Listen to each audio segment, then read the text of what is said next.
Thank you for your patience as we enhanced Gemstone Legends. Over the past few weeks, our focus has been on refining the application's technical aspects. Though it was a challenging journey, we've now reached a significant milestone and are excited to share the results. Optimizing app loading. We've revamped the app loading process. Opening the app might reveal a noticeable improvement in loading time. Previously, some features loaded upon startup. Now they load only when accessed. Gemstone is evolving, and with it, our loading screen. Players can look forward to refreshed graphics featuring a crotch shot of Umi. Let's zoom in. What's going on there? New types of summoning boosts. As our heroes collection continues to grow, our players have expressed the need for more avenues to obtain older heroes. Many of you have highlighted the absence of summoning boosts for older heroes as something you miss. Acknowledging that the wish list assists in boosting a single chosen hero and recognizing that every player may seek different champions, we've chosen to enhance summoning boosts rather than revert to the previous format where heroes were pre-selected for boosts. We anticipate these new formats will offer greater flexibility, making it easier for you to obtain desired heroes. During weekends without summoning boosts for new heroes, one of the following boosts will be active instead. Please note that only one type of boost will be active at any given time. 1. Blessing Boost. Enjoy the active blessing for legendary heroes at no cost throughout the entire boost period. Please note this does not apply to Stellar Dynasty heroes. During this summoning boost, each player summoning a legendary hero will have the option to choose between 2 legendary heroes. There will be no limit to the number of free blessings available during this period, allowing you to select the most suitable outcome each time. If you already possess a blessing, it won't be consumed during this event. Instead, it will be saved for future use after the summoning boost ends. So when you go into the altar, you won't see that, for example, a Sigil or Akuma is boosted, but you might pull a legendary hero and you'll go into the blessing screen and it'll say you can have either Sigil or Akuma, and then you pick the one you want. This will work with the wish list. Also keep in mind that if you choose a hero who's not in your wish list will be reset. The second one is the Astral Blessing Boost. Experience the active blessing for free throughout the entire boost duration, exclusively for Stellar Dynasty legendary heroes. Please note this does not apply to heroes outside the Stellar Dynasty. This is an entirely new blessing type. It's crafted to assist you in acquiring a more desirable legendary astral hero. Its functionality is akin to the classic blessing, but tailored specifically for the Stellar Dynasty heroes. During blessing time, receiving a legendary hero from the astral scroll will give you a choice between 2 Stellar Dynasty legendary heroes. Right, so this is the astral version of what the previous one was. If we use the example of Capre and Taurus, it won't look like they're boosting Capre and Taurus. You'll be pulling the astral scroll, and if you get the legendary hero, it'll give you a choice, Taurus or Capre, or it might give you Aries or Sagittarius. You won't know who your choices will be, but you will get to make a choice. So the third type of new boost is double chance summoning boost for legendary heroes. Applies to gold and platinum scrolls only, not applicable to astral scrolls. This summoning boost increases your chances of obtaining a legendary hero. During the 2 times boost, golden and platinum scrolls will have an enhanced chance of summoning a legendary hero, effectively doubling the likelihood of obtaining a hero from the legendary rarity. So it's going to boost the probability that you'll get a legendary hero. So normally for gold scrolls, the chance is 0.5%, which comes out to you need to open 200 scrolls on average to get 1 legendary hero. That's what you would expect. So that is saying that your chances is gonna increase. So you only need to open on average 100 gold scrolls to get that one legendary hero. Now, I think that with this, the pity and mercy will stay the same. So you could still be unlucky and go to 250 scrolls, I believe, to get that legendary hero. Some newer players might find it useful to use the 2x boost, although you won't be able to choose which hero you have. You should be getting on average twice the number of legendary heroes for the same number of scrolls you open. So let's say you have 200 scrolls. If you want one particular legendary hero, maybe save it for the blessing boost. If you just want more legendary heroes, you could open those scrolls in the 2x boost. So the fourth type is double chance summoning boost for Stellar Dynasty legendary heroes, applicable to Astral Scrolls only, not compatible with Gold and Platinum Scrolls. Similar to the times chance summoning boost, this particular boost raises your likelihood of obtaining a legendary hero specifically within the Stellar Dynasty faction. That's right, during this type of summoning boost, chance of acquiring a Stellar Dynasty hero from the Astral Scroll will be doubled. We hope that these new types of boosts, combined with a wishlist, will significantly enhance your ability to obtain the heroes you're seeking. Best of luck with your summonings, Dragon Riders. So let's say you have one Astral Scroll. You're gonna increase your chance of getting a legendary hero from one scroll by using it in the 2x Astral boost. If you have several scrolls and you really want a particular hero, or you're already at your pity, so you know that your next scroll is gonna be a legendary hero, then you might as well go with the blessing and then get to choose which one you get. Game mechanics changes. While certain game mechanics are intended to be robust and significantly impact gameplay, some combinations have proven overly potent. To maintain balance, we've implemented global limitations on these combinations. The following mechanics now have limitations. 1. Ignore defense. Maximum defense ignored from all sources is capped at 75%. 2. Healing reduction. Maximum healing reduction from all sources is capped at 75%. 3. Mana generation reduction. Maximum mana generation reduction from all sources is capped at 90%. Note, the mana gain stat may still be reduced to 0, such as by encountering caltrops in Guild Wars. Let's break this down.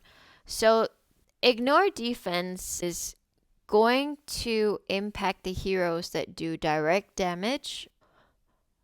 Top of mind: Sagittarius, Fire, Rosalia, Capre, Odile. There's many. You can go to the lexicon, and if it's not broken, you can filter for the ignore defense heroes, and you'll see which ones they are. And they're saying from all sources. So all sources means the number in the hero card. Usually that's stated in the special ability, the active ability. You can have it in the relic that you equip. So, for example, the Gauntlet of Thorns relic or the Murderous Frenzy relic. And you can have it in the Vermin Dragon from level 81 onwards. And whatever funky new thing that they decide to introduce in the future. So that is all sources. The way that the damage equation works, the ignore defense is exponential. And what that means is, as you ignore more defense, it makes a bigger impact. So going from, let's say, ignore 90 to ignore 100 is a way bigger impact than going between ignore 20 to ignore 30. You can expect that someone like Fire or Sagittarius might actually disappear from the meta altogether because the rules have completely changed. Vermin 81 is now useful for different reasons than before. The reason to level Vermin, if you want to use him, is going to be getting the attack boosts from level 101. This completely changes which heroes you should prioritize for building. Someone like Rosalia is not really affected by this change because in her passive ability, she has increased defense. So that is going to increase her defense stat, and that is going to passively increase the damage that she does. The same with Capre. Capre also has some damage boost. So now the heroes that are going to do massive damage are going to be the ones who have that damage boost in them, rather than the ones with just the high ignore defense. Okay, so next one. The healing reduction. We haven't really seen a mechanic which completely reduces heal apart from heal block.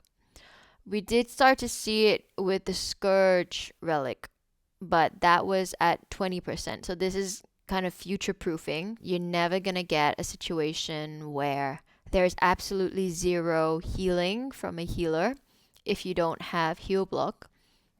Now the third one, mana gen reduction. The all sources part is important. What that means is from Strybox passive, for example, from sets like Charge set, Hope set, from matching tiles. You also have the mana special abilities like Helica, Tulipa, Bruxa, and also you can consider in PvE the raid bosses gain mana at the start of their turn. So they just gain it as part of their passive ability.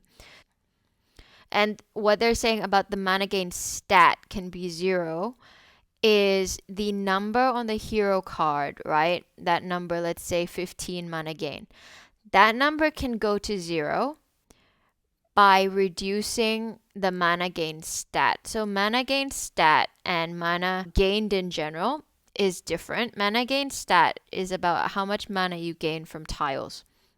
So let's say you have Scorpius and she's a fast hero and she's on a team with Strybog. Strybog's going to give her some mana at the beginning of the battle, and then she's going to match tiles and then gain some mana on her own. So it can be that using Caltrops or some other funky thingy, you reduce her mana gain to 0, but she will still gain mana from Strybog's passive. Anticipate forthcoming adjustments to hero balance. While some heroes await buffs, certain mechanics like mana loop or invincible loop will be removed from the game. This removal may impact heroes reliant on abilities generating these loops. Okay, so this is also really important. They're not going to do hero balances in the short term, those 40 heroes, like they previously said they were. I don't know what is the timeline for this kind of balance thing. Actually, timelines are always noticeably missing from these patch notes. They are going to remove these mana loops and the using the invincibility status.